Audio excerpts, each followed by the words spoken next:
Shalom. L'essentiel dans la vie ne se trouve pas dans l'amas de richesses ou la collection des biens. L'essentiel, généralement, se trouve ailleurs. Est-ce que tu sais là où se trouve cet essentiel?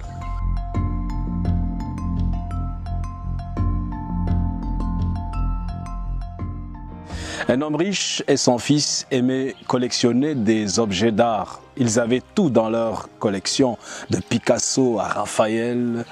Ils s'asseyaient souvent ensemble et admiraient les grandes œuvres des arts modernes, des arts du passé.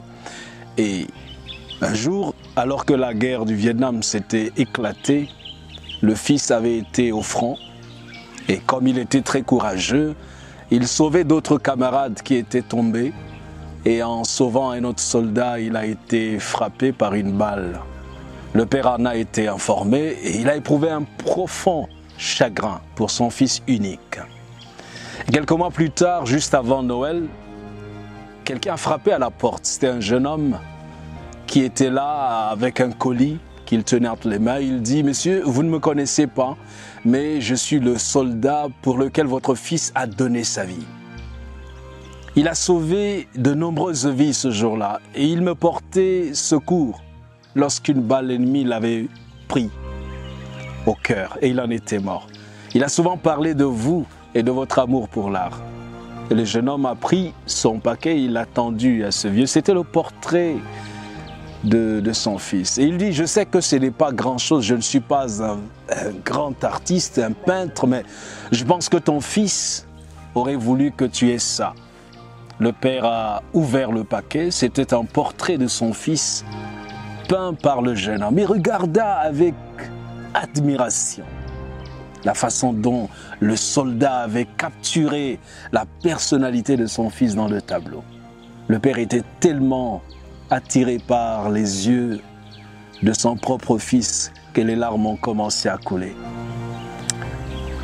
Et il demande au jeune homme, combien est-ce que je dois vous payer? Le jeune homme lui dit non, pas besoin, parce que ce que votre fils a fait pour moi n'a pas de prix, c'est un cadeau. Le père a accroché le portrait de son fils au mur et il avait, chaque fois qu'il y avait des visiteurs, il faisait défiler les visiteurs par le tableau de son fils. C'était le portrait de son fils qu'il montrait.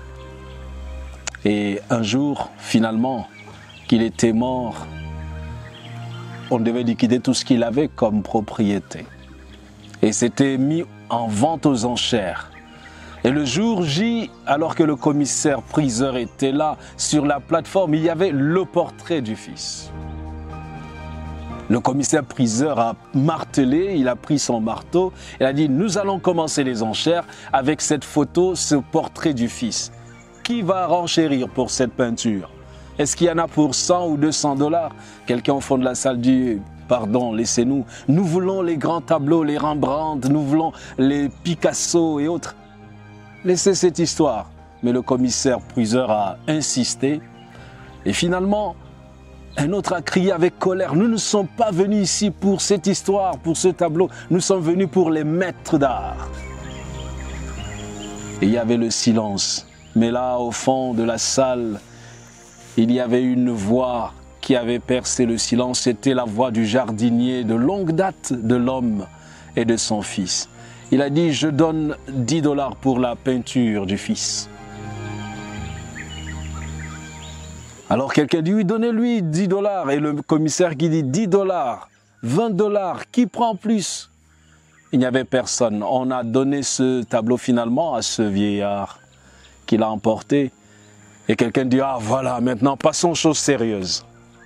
Mais là, le commissaire-priseur dit, désolé messieurs, j'ai reçu une instruction secrète dans le testament. Et le propriétaire a dit, celui qui achète le portrait du fils devient propriétaire de tout. Et il a donné tout ce qui était là dans la maison au jardinier parce qu'il a eu le fils. Dieu a donné son fils unique il y a 2000 ans pour que nous soyons sauvés. Il est venu mourir sur la croix. Et il te demande, il y a le fils qu'il t'a donné, il veut que tu le prennes parce que c'est lui qui est la vie, c'est lui qui est la résurrection et la vie. C'est le fils dont nous avons besoin. La parole de Dieu déclare dans 1 Jean chapitre 5 verset 12, « Celui qui a le Fils a la vie. Celui qui n'a pas le Fils de Dieu n'a pas la vie. » C'est l'essentiel, Jésus-Christ. Il est l'essentiel. C'est pourquoi il va nous dire, cherchez premièrement le royaume de Dieu et sa justice. Et toutes ces choses vous seront données par-dessus.